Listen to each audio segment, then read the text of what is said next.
Olá, meus nobres e queridos amigos. Estamos aqui para dizer a vocês, neste domingo, desejar um domingo muito especial e um início de semana ainda mais maravilhoso. Estamos nós reunidos aqui para estudarmos a última prece contida no livro Libertação, de André Luiz, psicografado por Francisco Cândido Xavier.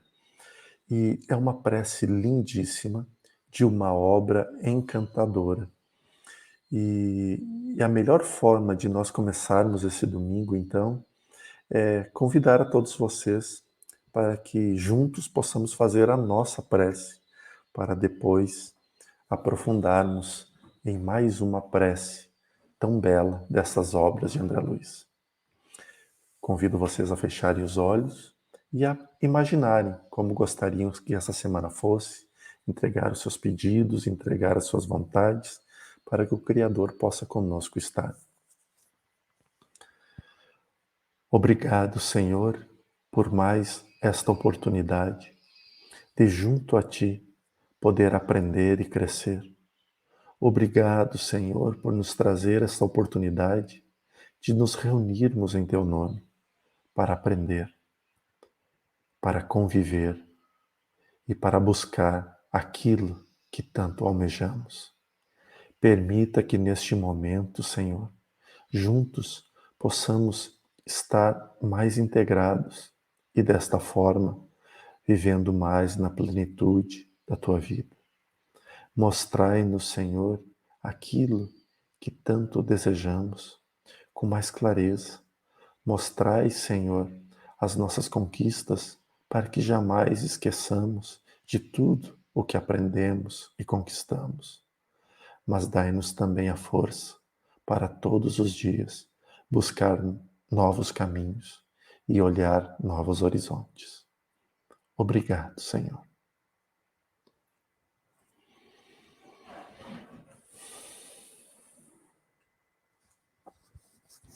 Muito bem. Então, nós vamos falar sobre o livro Libertação. Eu estou baseando o resumo dos livros nesta obra aqui, que é A Vida no Mundo Espiritual. É um compilado da FEB que tem resumo de todos os volumes, né? Que o André Luiz ditou para o médico Francisco Cândido Xavier e para o médico Valdo Vieira.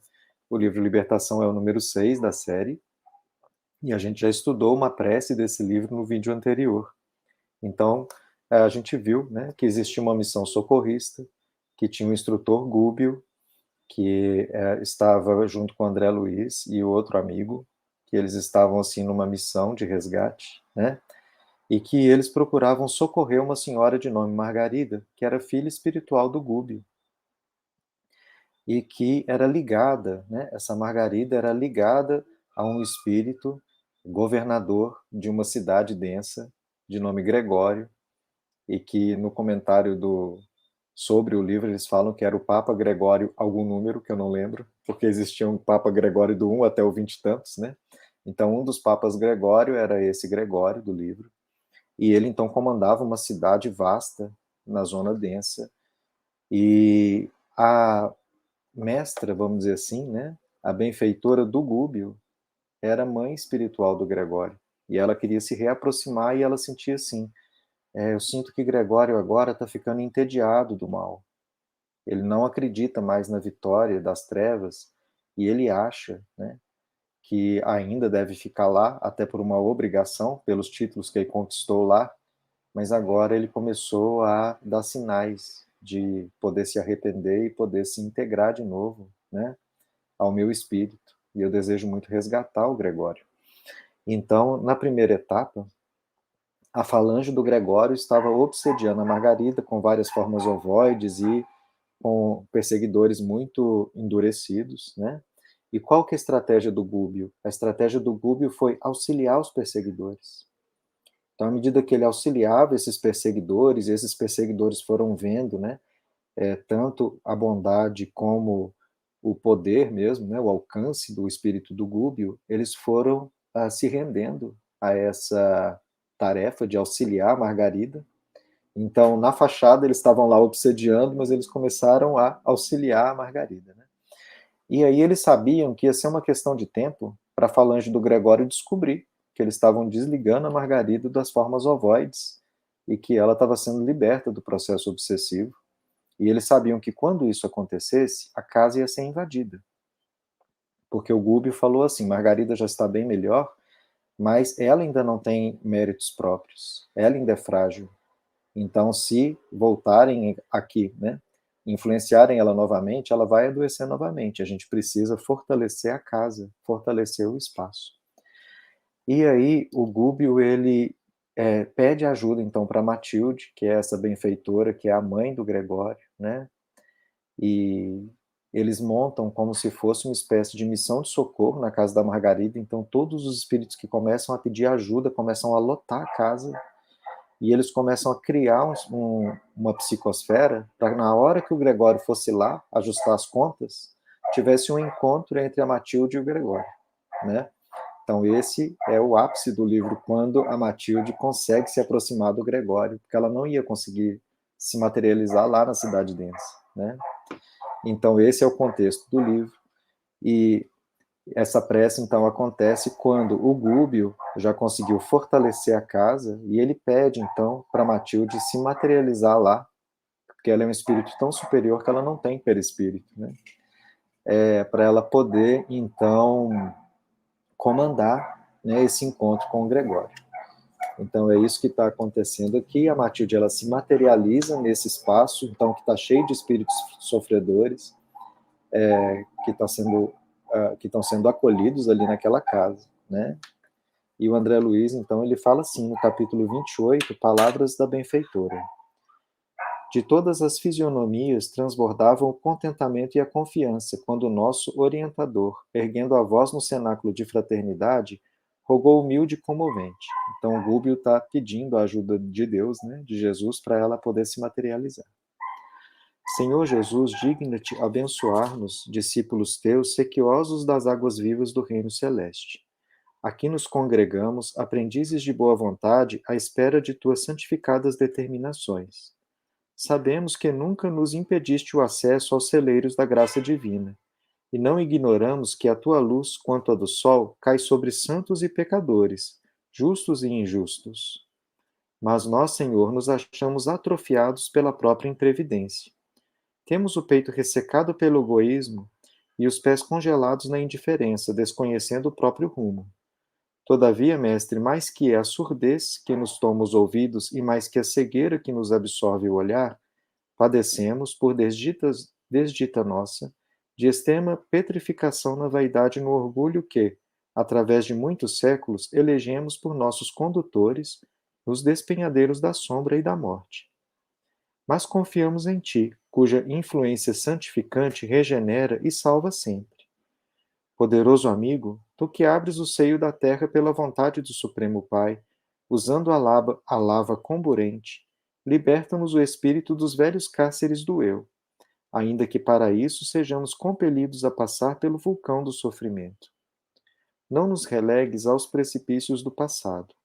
Descerra-nos o futuro e inclina-nos a alma à atmosfera da bondade e da renúncia. Dentro da extensa noite que improvisamos para nós mesmos, pelo abuso dos benefícios que nos emprestaste, possuímos tão somente a lanterna bruxeleante da boa vontade, que a ventania das paixões pode apagar de um momento para o outro. Ó Senhor, livra-nos do mal que amontoamos no santuário da nossa própria alma. Abre-nos por piedade o caminho salvador, que nos faça dignos da tua compaixão divina. Revela-nos tua vontade soberana e misericordiosa, a fim de que, executando-a, possamos alcançar um dia a glória da ressurreição verdadeira. Distanciados agora do corpo de carne, não nos deixes cadaverizados no egoísmo e na discórdia. Envia-nos magnânimo os mensageiros da tua bondade infinita, para que possamos abandonar o sepulcro das nossas antigas ilusões. Nesse momento, as lágrimas serenas do orientador em prece receberam resposta celestial, porque verdadeira chuva de raios diamantinos começaram a jorrar do alto sobre ele. como se fosse misteriosa e invisível, ali houvesse libertado divina torrente de claridade em nosso favor. Calara-se-lhe a voz, mas o quadro sublime arrancava-nos pranto de emotividade indefinível. Não havia um só dos circunstantes sem o toque visível no rosto daquele êxtase bendito que nos assomava de assalto o coração. Aí o que acontece depois disso é, o orientador pede para o André Luiz assumir o controle da Assembleia, e ele vai funcionar como médio de incorporação ou de doação de fluidos para a benfeitora, e aí ela se materializa na frente da multidão de necessitados que estava ali, né? Então essa é a prece dele invocando essa ajuda do alto e sendo atendido, né, nesse contexto de é um contexto muito delicado, né, porque ia ter um confronto com as forças das trevas.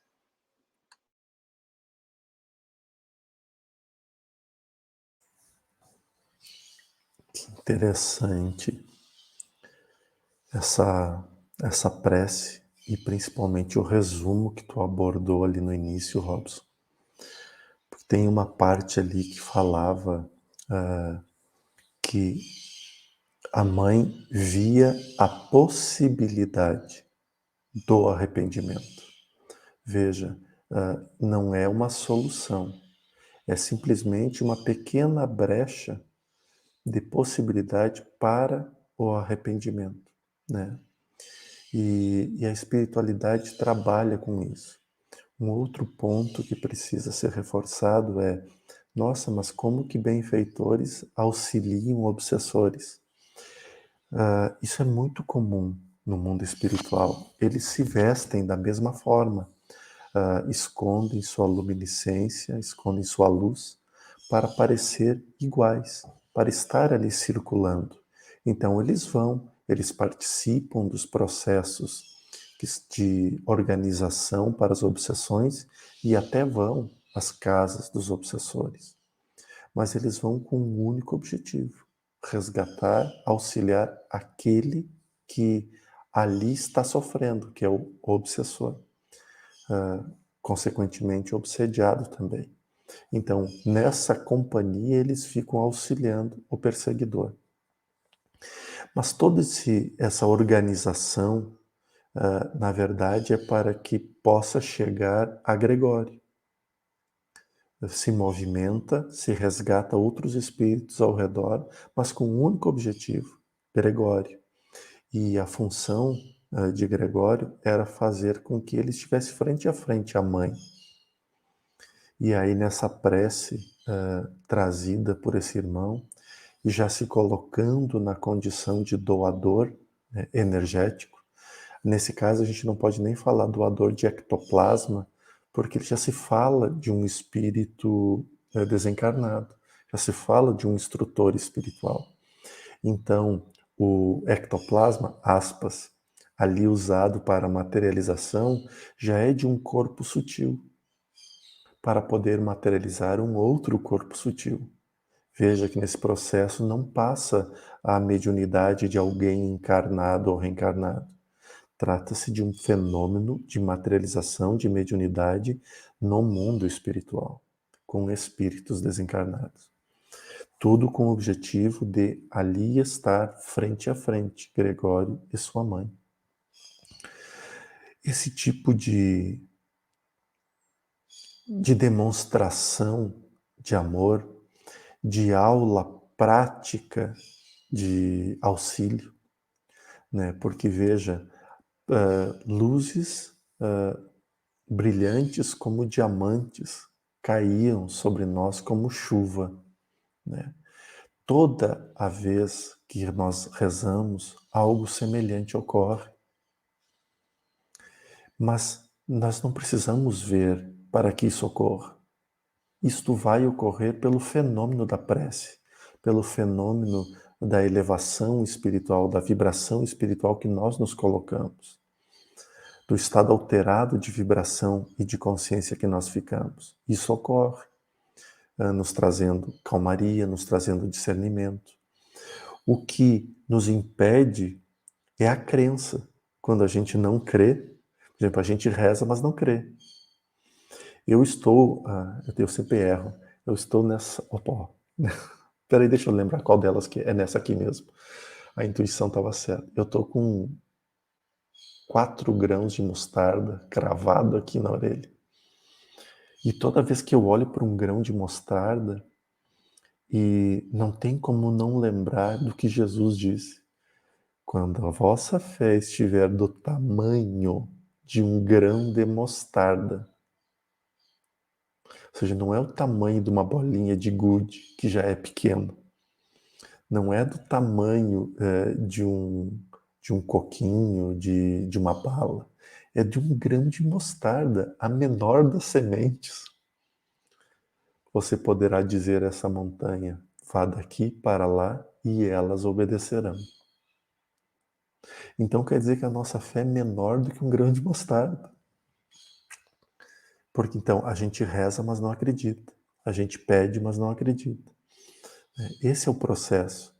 E nessa prece vem sendo mostrado exatamente o processo que ocorre no momento da entrega.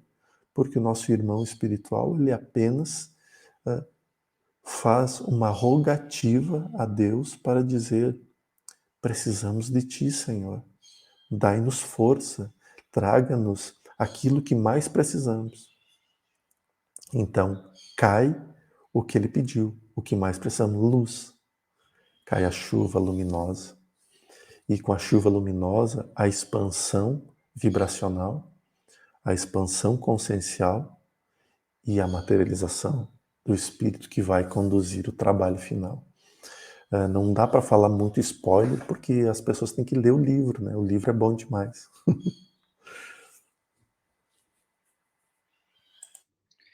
Obrigado, Robson, pela contextualização aí, tá? Tem algumas coisas que eu tenho a comentar aqui. É todo o trabalho conjunto, colaborativo que eles fazem para o resgate de uma pessoa, né? Que no caso foi o Gregório, né? Tá. Eu achei isso muito interessante, muito interessante. E a minha dúvida é, isso foi uma situação que ocorreu na época do André Luiz, tal, na vivência dele ali, né? Mas isto é uma coisa comum que ocorre, mesmo que a gente não saiba, às vezes conosco mesmo. Todo esse trabalho colaborativo que envolve toda essa união de espíritos se ajudando, às vezes se aliando a obsessores para um trabalho, né, em prol de algum resgate. Isso é uma coisa comum que acontece, Jorgelei. Sim, sim, exatamente comum. Entendi, entendi. E veja que não é de um espírito. No instante em que Gregório for esclarecido, né, aceitar ajuda, aquela possibilidade de arrependimento, no instante que Gregório aceitar ela, se arrepender e aceitar ajuda, não é um espírito. Todos, todos daquela comunidade serão resgatados. Entendi. Um outro ponto que me chamou a atenção, que você explicou um pouco ali, veja, ele fez toda uma oração, toda assim, muito argumentada, muito sincera, para pedir uma coisa que era o que ele precisava. Mas ele sabia o que ele precisava, ele sabia que ele precisava de luz. E aí, o que eu quero dizer é o seguinte, você comentou que às vezes a gente faz a nossa prece, mas a gente não acredita. Mas é, às vezes eu sei o que eu preciso, por exemplo, eu sei que eu preciso às vezes de iluminação para conseguir entender a minha intuição, conseguir entender ou resolver alguma questão. Mas às vezes se eu só pedir: "Olha Deus, por favor, me ajuda com esta situação, me ajuda a entender o que eu estou sentindo, o que está acontecendo, me ajuda a encontrar um caminho", e pronto, e fica simplificada dessa maneira. A outra questão é, como é Gubbio, né, É Google. faz toda uma oração, toda contextualizada, toda argumentada, também para pedir uma única coisa em específico. Isso, na nossa prece, do dia a dia, no cotidiano, faz diferença? Ou o que faz diferença é o quanto nós estamos sendo sinceros e quanto estamos acreditando naquilo? Tá, eu acho que essa pergunta sua tem que ser destrinchada em pelo menos 3 perguntas, né. Acho que uma das coisas é assim, eles explicam no livro, a Matilde, que é a mãe do Gregório, ela estava esperando há séculos para ter essa oportunidade de encontrar com ele, né? E ela é um espírito, assim, isso, tão avançado que ela nem tem perispírito. Se fosse na nomenclatura desse pessoal quântico, né, ela já está na quinta dimensão para cima. Ela não tem nem quarta dimensão, não. Ela não tinha nem corpo na quarta dimensão, né? De tão elevada que ela era. E mesmo assim ela teve que trabalhar séculos para conseguir se reaproximar do Gregório e criar esse contexto que a vibração dela conseguiria baixar um tanto e a dele subir um tanto para eles se encontrarem, né? Então isso que está narrado no livro aqui é um planejamento de muito tempo, de um grupo espiritual grande que queria resgatar vários espíritos, igual disse o Jordelei, né? Então é uma tarefa coletiva, é uma tarefa que, quando eu vou fazer uma prece, né? No meu contexto pessoal, eu não estou numa tarefa coletiva. Eu não tenho essa credencial, igualzinho o Gúbio tem, de estar chefiando uma tarefa dessa, né? Que é como uma missão mesmo. Mas então, quando a gente tem essa clareza deles, né, do que ele está pedindo, é porque isso já foi planejado há muito tempo. São espíritos que têm um discernimento que está muito além do que a gente imagina só na leitura do livro, né? E no nosso dia a dia, às vezes é justamente essa clareza que a gente não tem, né? Então, essa clareza vem do quê? Vem da fé. E é o que Jordelê respondeu, né, no comentário dele. Porque a fé é uma confiança. Então, é como se fosse uma confiança assim, Deus, você sabe o que é melhor para mim, né? Então, se eu tenho essa confiança, no fundo, eu não preciso pedir, porque Deus já mandou para mim o que eu preciso, né? Se eu olhar para mim em volta, o que está na minha vida agora é o que eu preciso para eu aprender nesse momento, sabe? Então, só que às vezes eu não confio nisso, né? Porque Deus manda as coisas e eu começo a olhar e falar assim: ah, não, eu não gostei dessa pescaria aqui, não vou jogar a rede de novo, porque eu não estou gostando de nada do que veio aqui nessa rede, né? E é isso, a gente fica nesse debate com Deus, sabe? Então, o ponto principal é construir essa clareza. E eu te falo isso de uma maneira muito tranquila, porque foi o processo que eu vivi por muitos anos, né? De eu estudar muito, estudar, saber o que eu estava procurando em termos da lógica, mas não saber em termos dessa confiança que Deus já estava me propondo o que eu precisava, sabe? Já estava proposto, já estava na mesa. As coisas que eu já tinha traído para minha vida, elas já faziam esse sentido, só que eu não queria enxergar, eu queria tirar aquilo que estava lá, porque muitas coisas ali me desagradavam, né? Então existe todo esse ciclo. Então a prece é como se fosse um ponto desse ciclo, que é o ponto que eu estou conversando com Deus sobre o que eu estou percebendo. Só que às vezes a minha percepção ainda é muito limitada. Então esse é que é o principal, né? Em termos individuais, é a gente começar a abrir a nossa consciência para começar a aumentar a nossa percepção, para começar a entender o que Deus está propondo, para começar a conseguir conversar com Ele, né? Porque antes disso é como se a gente estivesse só resmungando, sabe? A gente não está conversando com Deus, a gente está só resmungando. E eu resmunguei muitos anos, né, antes de chegar nessa conclusão. Temos espaço para mais uma pergunta, mais um comentário? Mesmo que nós façamos a nossa prece, mesmo que a gente saiba que a gente não tem uma fé que move montanhas, e é muito difícil ter isso no dia a dia que a gente vive muitas vezes. Mas o Verdadeiro falou, olha, toda vez que a gente faz uma prece, a exemplo do que foi citado no livro, é como se caísse uma chuva de luz sobre a gente. Mas mesmo que nós resmunguemos, a nossa prece, ela é ouvida de qualquer maneira?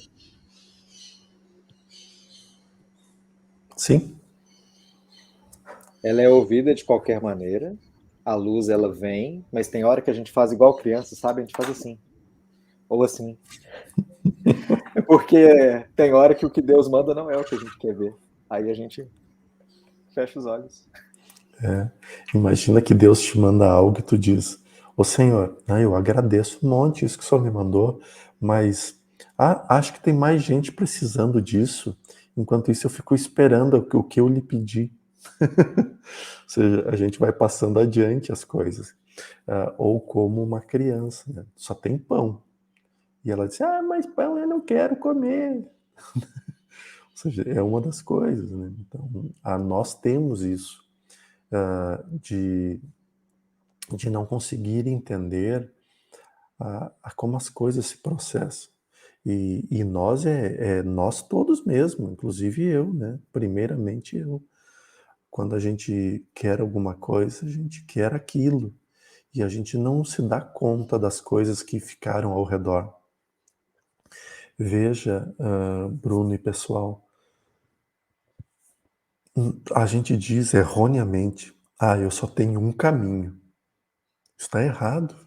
Nós temos pelo menos 3 caminhos. No mínimo, 3 caminhos. Se na frente está escuro, olha para o lado, olha para a direita.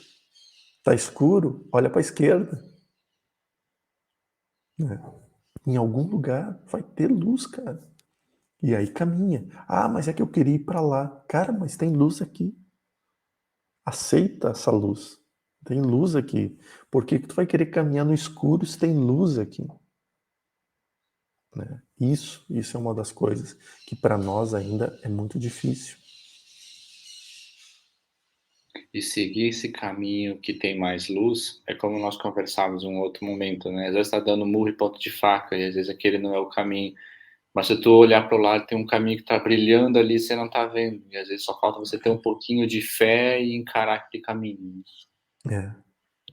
É mais fácil lamentar, né? É mais fácil lamentar. Eu tô falando isso por experiência própria, né? Eu também. É um assunto assim que a gente teria até que abrir um segundo vídeo, né? Ou vários outros vídeos, porque tem a ver com o principal propósito da nossa existência, né? A gente olha muito, tanto a prece como outros processos espirituais, mas até o plano da nossa existência a gente olha pelo resultado, né? Por exemplo, eu quero ganhar R$1 milhão. Quando para a espiritualidade não é isso que interessa. Não é se a gente vai ganhar R$1 milhão ou não. O que interessa é como que vai ser a tua transformação tentando chegar nesse objetivo. Sabe, o que você está transformando em você. Porque você ganha ou não ganha R$1 milhão, R$1 milhão vai ficar aqui. Você vai embora, sabe?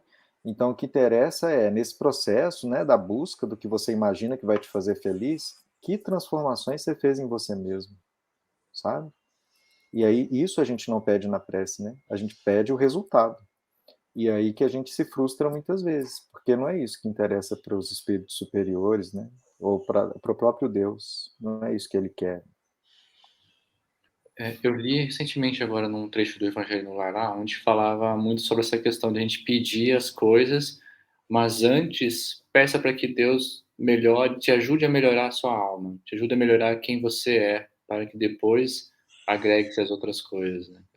E é bem isso que você falou, a gente espera, cara, eu quero aquele carro, quero que me ajude a ter aquele carro, me ajude a ter aquele emprego, aquele trabalho, aquele isso, aquilo. Tá, mas é isso, sabe? É como você está se transformando, o que você está sendo, porque o importante não é ter, é você ser. E esse é o processo, né? Que você tem que trabalhar. O que você está se transformando, o que você está sendo, quem você está sendo. Porque é muito fácil na prece pedir, pedir, pedir, pedir. Mas é muito difícil você, às vezes, olhar para dentro de si, se transformar para conseguir dar os passos necessários para conseguir ter aquilo que você está pedindo. Exatamente. Vamos encerrando esse vídeo por aqui. Ele está de bom tamanho e com boas discussões que serão aprofundadas mais adiante. E eu agradeço a todos vocês. Uma vez mais, tenham um lindo domingo e uma semana muito especial. Obrigado, Robson. Obrigado, Bruno. Sempre bom tê-los aqui.